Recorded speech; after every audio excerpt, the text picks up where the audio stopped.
ओम तत्सत्। ओं पार्थाय प्रतिबोधितां भगवता नारायणेन स्वयं व्यासेन ग्रथितां पुराणं मुनिना मध्ये महाभारतम् अद्वैतामृतवर्षिणीं भगवतीमष्टादशाध्यायिनीम् अम्ब तमनुसन्दधामि भगवद्गीते भवेद्देशिनीं। नमस्तुते व्यासविशालबुद्धे फुल्लारविन्दायतपत्रनेत्र येन त्वया भारततैलपूर्ण प्रज्वालित ज्ञानमय प्रदीप प्रपन्न पारिजाताय तत्रवेत्रैकपाणये ज्ञानमुद्राय कृष्णाय गीतामृतदुहे नमः।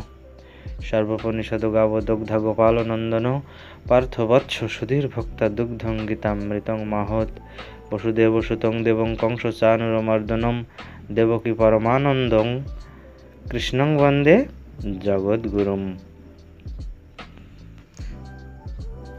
श्रीमद् भगवद गीताया प्रारंभ। ओम अखंडमंडलाकारं व्याप्तं येन चराचरं तत्पदं दर्शितं येन तस्मै श्रीगुरवे नमः। जयादिनाथ भगवानादिर्ज्ञानाम्बुधि सात्मरुतिर्महात्मा श्रीदेशिकेन्द्र करुणाम्बुराशिर नाना स्वरूपस्य रुतिफलके। ओम नमो भगवते वासुदेवाय। जय श्रीमद् भगवद गीता। श्रीमद् भगवद गीता दशम अध्याय विभूति योग। श्री भगवानुवाच भूय एव महाबाहो शृणु मे परमं वचः यत्ते अहं प्रियमाणाय वक्ष्यामि हित कामया। श्री भगवान बोलें, हे महावीर, तुमी आमार वाक्य शुने प्रीत हয়েছো, তোমার হিত কামনায় তাই তোমাকে প্রকৃষ্ট তত্ত্বকথা বলছি, শোনো। ব্রহ্মাদি দেবগণ এবং ভৃগু প্রভৃতি মহর্ষিগণ কেউ আমার উৎপত্তির তত্ত্ব জানেন না, কেননা আমি সর্বপ্রকারে দেবগণ ও মহর্ষিগণের কারণ।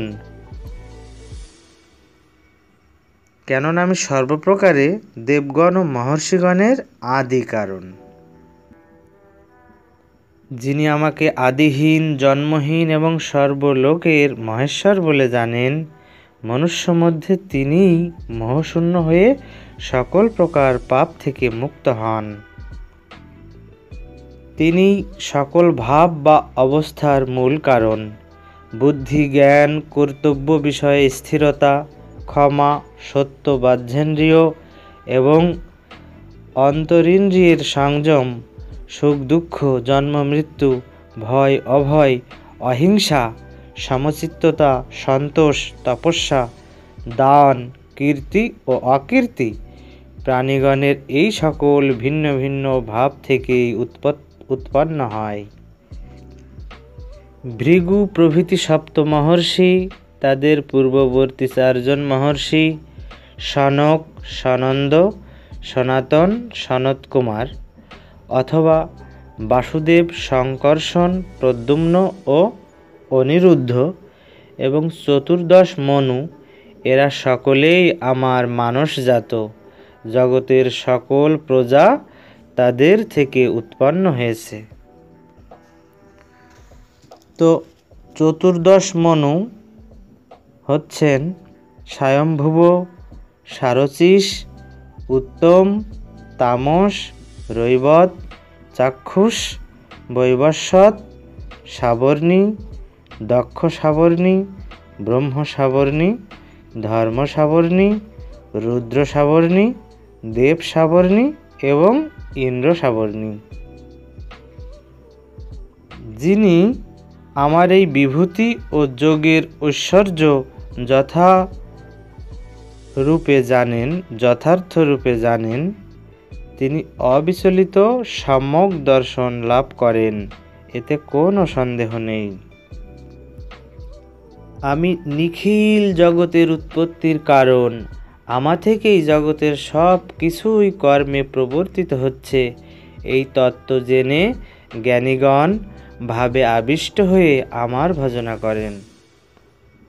যাদের মন আমাতেই অর্পিত, আমাকে ভিন্ন যারা প্রাণ ধারণে অক্ষম, এই রূপ ভক্তজন পরস্পরকে আমার কথা বুঝিয়ে এবং সর্বদা আমার কথা বলে সন্তোষ লাভ করেন এবং আনন্দ ভোগ করে থাকেন। যারা সর্বদা আমাতে চিত্ত অর্পণ করে প্রীতিপূর্বক আমার ভজনা করেন, সেই সকল ভক্তকে আমি মত তত্ত্ব বিষয়ক জ্ঞান দান করি। সেই জ্ঞানের সাহায্যে তারা আমাকে লাভ করে থাকেন। তাদের প্রতি অনুগ্রহ করেই আমি তাদের বুদ্ধিবৃত্তিতে অবস্থান করে উজ্জ্বল জ্ঞান প্রদীপের আলোকে তাদের অজ্ঞানজাত অন্ধকার দূর করি। অর্জুন বললেন, তুমি পরম ব্রহ্ম, পরম আশ্রয়, শ্রেষ্ঠ ও পবিত্র। ভৃগু আদি সকল ঋষি, দেবর্ষি নারদ, অসিত, দেবল ও ব্যাসদেব তোমাকে সনাতন পুরুষ, দিব্য, আদিদেব, জন্মরহিত এবং সর্বব্যাপী রূপে বর্ণনা করেছেন। তুমিও তাই বলছো। হে কেশব, তুমি আমাকে যা বললে তা সবই সত্য বলে মনে করি। কারণ হে ভগবান, কি দেব কি দানব কেউ তোমার বিরাট শক্তি বা প্রভাব জানেন না। হে পুরুষোত্তম, হে প্রাণীদের সৃষ্টিকর্তা, হে সর্বজীবের প্রভু, হে দেবদেব, হে বিশ্বজগতের প্রভু, তুমি স্বয়ংই আপন জ্ঞানে আপনাকে জানো। তোমার স্বরূপ আর কোনো ব্যক্তি জানে না। তুমি যে যে বিভূতির সাহায্যে এই লোকসমূহ ব্যাপ্ত করে বিরাজিত আছো, সেই সব দিব্য আত্মবিভূতি সম্যকভাবে বর্ণনা করতে একমাত্র তুমিই সমর্থ। হে যোগীন, কি প্রকারে সর্বদা ধ্যান করে আমি তোমাকে জানতে পারবো?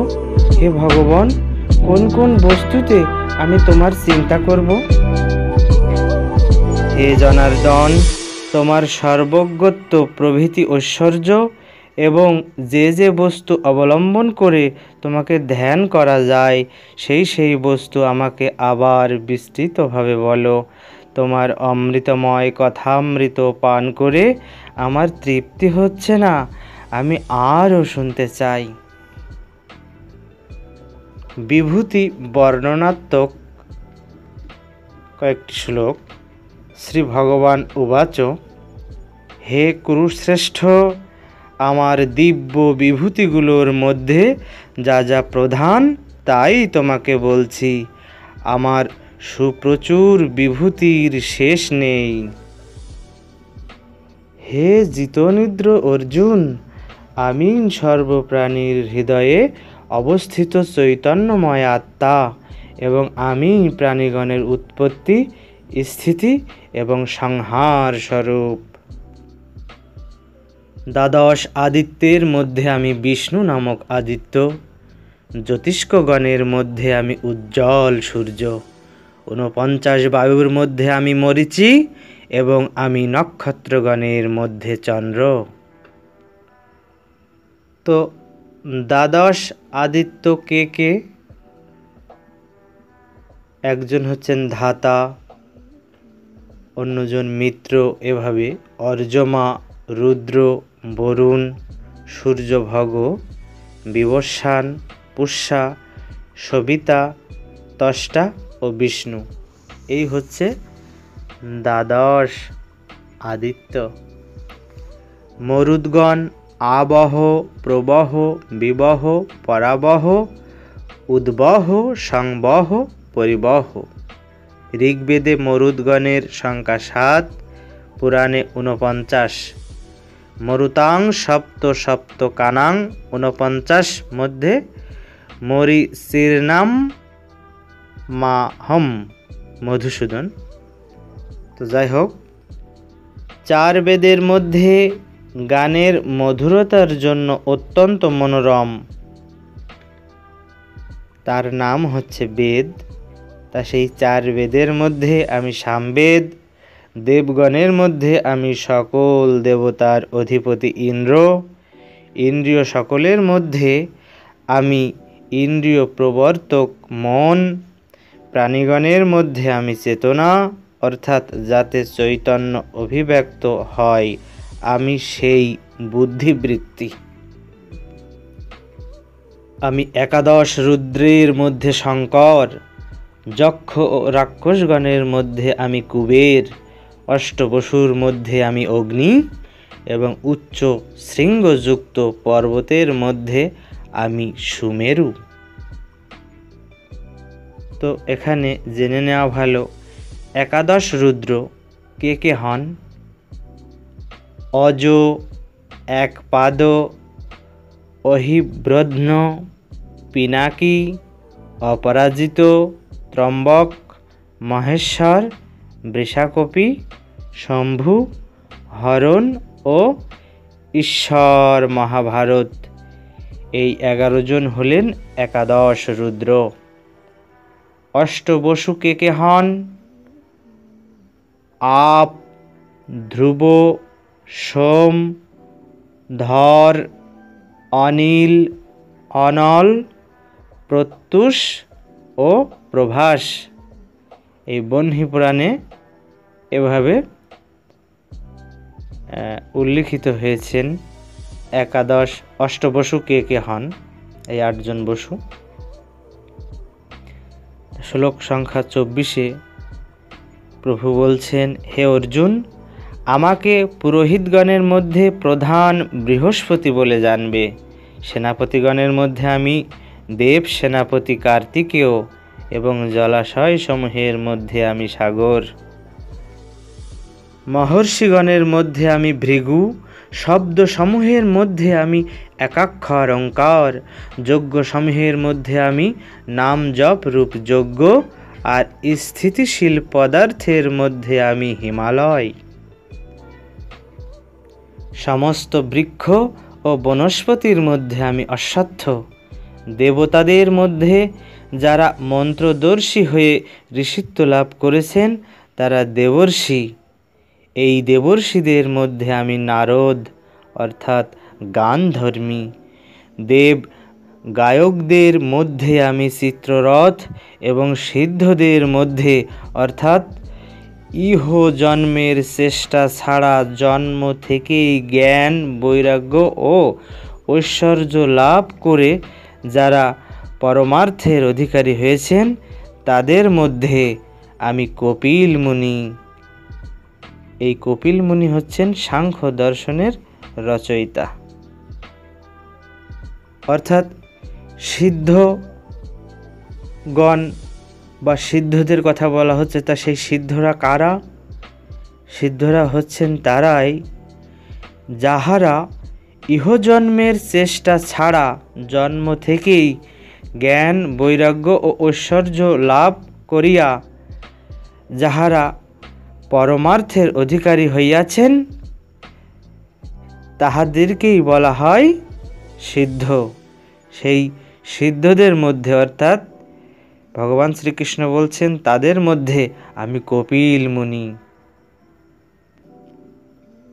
অশ্বগণের মধ্যে আমাকে সমুদ্র মন্থনকালে উদ্ভূত উচ্চৈঃশ্রবা নামক অশ্ব বলে জানবে। আমি শ্রেষ্ঠ হস্তিগণের মধ্যে ঐরাবত এবং মনুষ্যগণের মধ্যে আমাকে রাজা বলে জানবে। আমি ধেনুগণের মধ্যে কামধেনু, অস্ত্রের মধ্যে বজ্র, সর্পের মধ্যে বাসুকি ও সৃষ্টিতে কাম।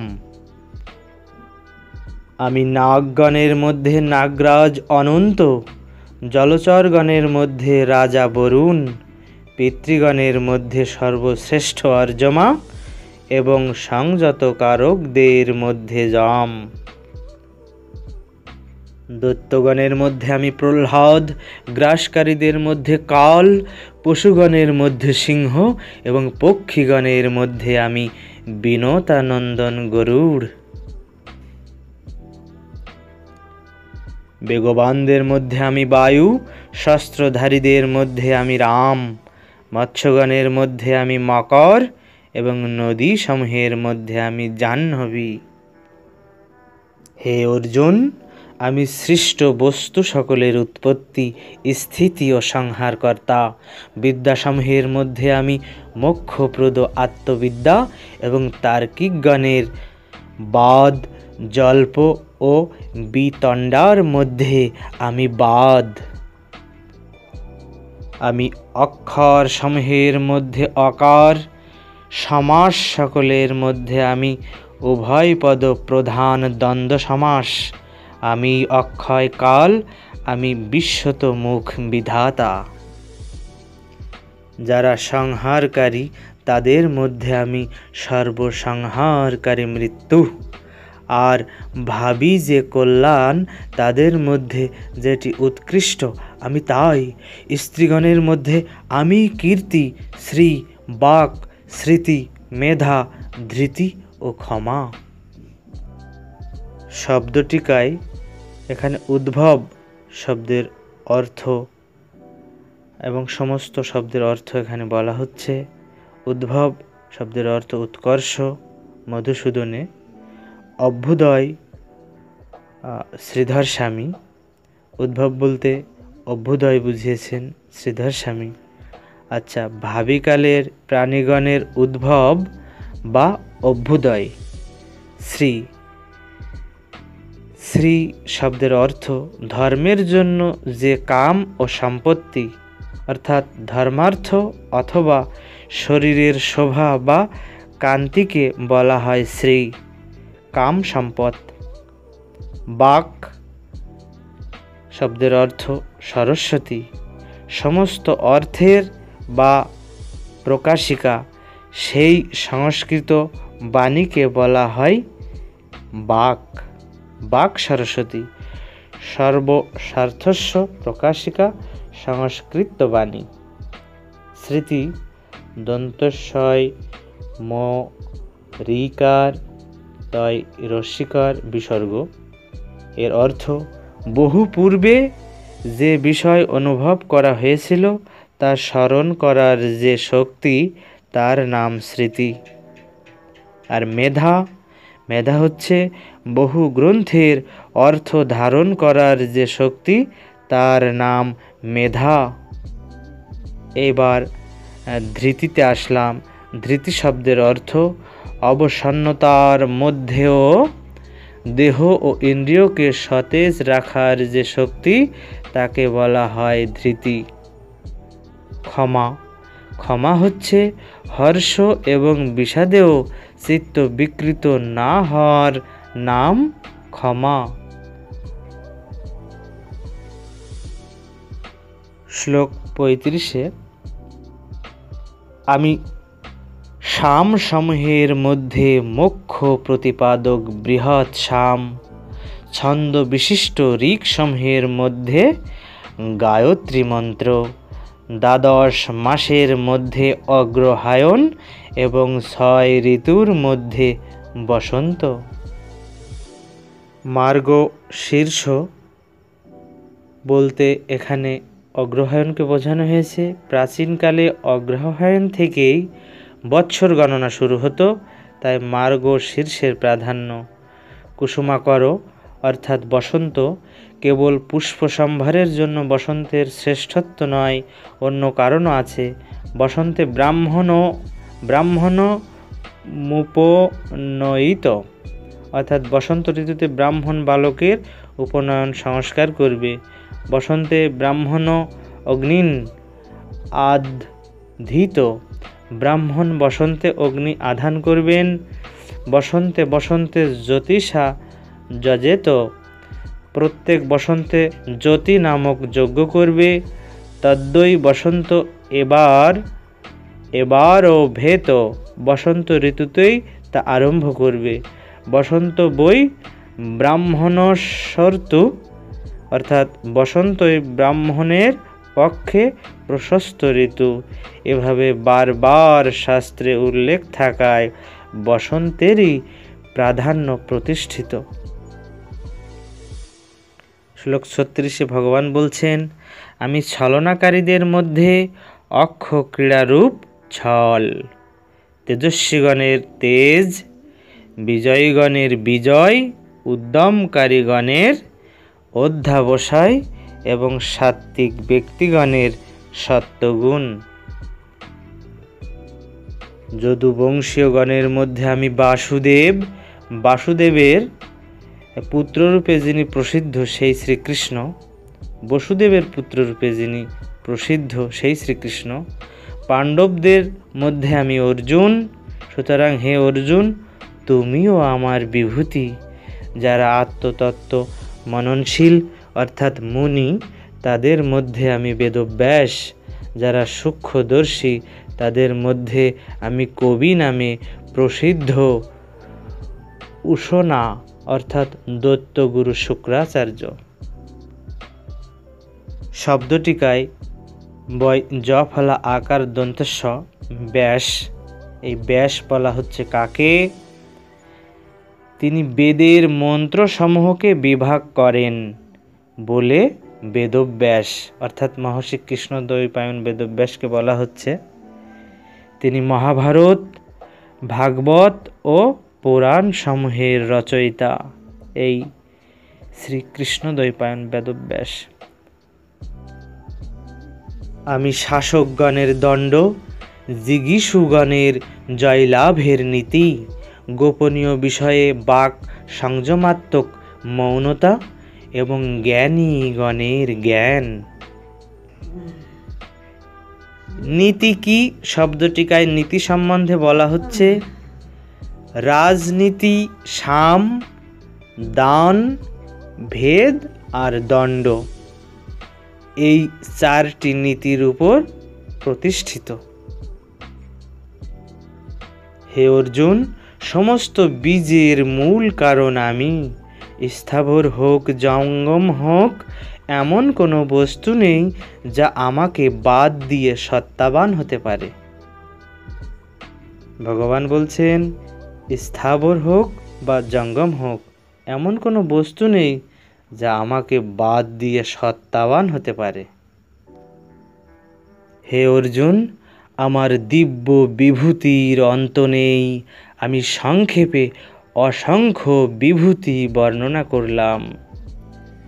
যা কিছু ঐশ্বর্যযুক্ত, শ্রীযুক্ত বা প্রভাব সম্পন্ন, সেই সকলই আমার শক্তির অংশ সম্ভূত বলে জানবে।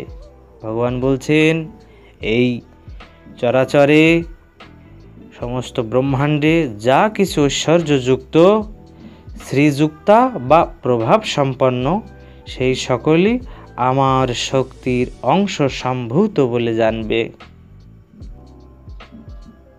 অথবা এত বহু কিছু তোমার জানার প্রয়োজন কি? আমি এই সমগ্র বিশ্ব মাত্র একাংশে ধারণ করে আছি। ভগবান শ্রীকৃষ্ণ বলছেন, অথবা এত বহু কিছু তোমার জানার প্রয়োজন কি? আমি এই সমগ্র বিশ্ব মাত্র একাংশে ধারণ করে আছি। তাই প্রকাশিকা এখানে সরল ভাষায় উল্লেখ করছেন, শ্রী ভগবান ভিন্ন অন্য কিছুই নেই। সমস্ত জগৎ তার এক অংশ মাত্র। এক অংশের দ্বারা বিশ্বকে ধারণ করে আছেন। প্রকৃতপক্ষে তিনি বিশ্বের অতীত। বেদেও এই তত্ত্ব বর্ণিত আছে। পাদ অশ্ব বিশ্বাভূতানি ত্রিপাদস্যামৃতং দিবি। ঋগ্বেদ 10/99/1/3। তার এক পাদে জগৎ আর অমৃতস্বরূপ ত্রিপাদ জগতের ঊর্ধ্বে শ্রী ভগবান এই জগৎকে অতিক্রম করে আছেন। সমগ্র বিশ্ব তার একাংশ মাত্র। এই তার বিভূতির শ্রেষ্ঠ পরিচয়। পুরুষ সূক্তে বলা হয়েছে, সহস্র শীর্ষা পুরুষ সহস্রাক্ষ সহস্রপাদ সভূমিং বিশ্বত বৃত্তা অত্যতিষ্ঠদ দশাঙ্গুলম। বিরাট পুরুষের সহস্র মস্তক, সহস্র চক্ষু, সহস্র চরণ। তিনি সমস্ত বিশ্বজগৎ বেপে থেকেও 10 আঙুল অতিক্রম করে অবস্থিত। বিশ্বজগৎ ব্যাপ্ত থেকেও তা অতিক্রম করেও তার বিশাল দেহ অবস্থিত।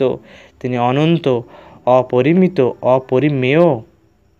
শ্রীমদ্ ভগবদ গীতার বিভূতি যোগ নামক 10ম অধ্যায় সমাপ্ত। জয় শ্রী গুরু প্রেমানন্দে পরম করুণ প্রেমদাতা নিতাই গৌর হরি বল। শ্রী শ্রী গীতা মাহাত্ম্য। শ্রী শ্রী গীতা মাহাত্ম্যের 18 এবং 19 শ্লোকে বলা হয়েছে, গীতার অর্থ যার পড়া নেই তার সে অধম ব্যক্তি আর নেই।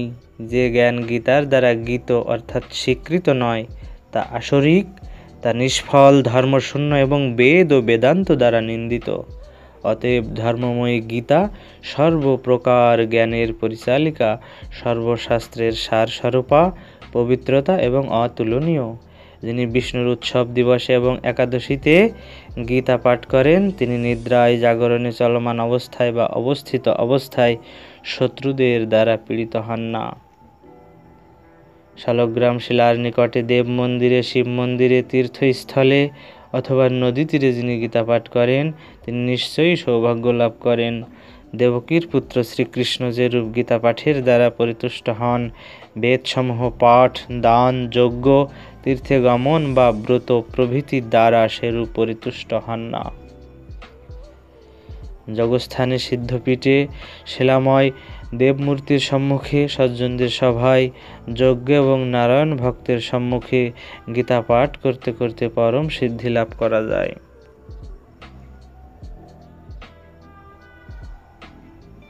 পারাশর্য বচ সরজম মলং গীতার্থ গন্ধোৎকটম নানাখ্যান ককেশরং হরিকথা সম্বোধনা বোধিতম লোকে সজ্জন ষটপদৈ অহরহ পেপীয়মানং মুদা ভুয়াদ ভারত পঙ্কজং কলিমল প্রধ্বংসী নঃ শ্রেয়সে। নির্মল কলির পাপনাশক গীতার উপদেশ রূপ সুগন্ধ বিশিষ্ট, বহু আখ্যান রূপ কেশরযুক্ত শ্রীকৃষ্ণের কথা দ্বারা জ্ঞানবান পৃথিবীতে সর্বদা সৎ ব্যক্তিরূপ ভ্রমরগণ দ্বারা আনন্দের সঙ্গে বারবার পিয়মান পরাশর পুত্র ব্যাসদেবের বাক্যরূপ সরোবরে উৎপন্ন মহাভারত রূপ পদ্ম আমাদের মঙ্গলের জন্য হোক। হে জননী ভগবদ গীতে, আমি তোমাকে চিন্তা করছি। প্রাচীন ঋষি ব্যাসদেবের দ্বারা মহাভারতের মধ্যে গীতা গ্রথিত হয়েছে। স্বয়ং ভগবান নারায়ণ অর্জুনকে জ্ঞানদানের জন্য গীতায় বলেছেন, গীতা পুনর্জন্মের শত্রু অর্থাৎ পুনর্জন্ম বিনাশকারিণী, অষ্টাদশাধ্যায়ী রূপিণী, গীতা অদ্বৈত রূপিণী, অমৃত বর্ষিণী। জয় শ্রী গীতা, জয় শ্রী গীতা, জয় শ্রী গীতা। ওং নমো ভগবতে বাসুদেবায়। ওম যদক্ষরং পরিভ্রষ্টং মাত্রহীনঞ্চ যদ ভবেৎ ভবতু পূর্ণং তৎসর্বং তৎপ্রসাদাৎ সুরেশ্বর। ওম তৎসৎ।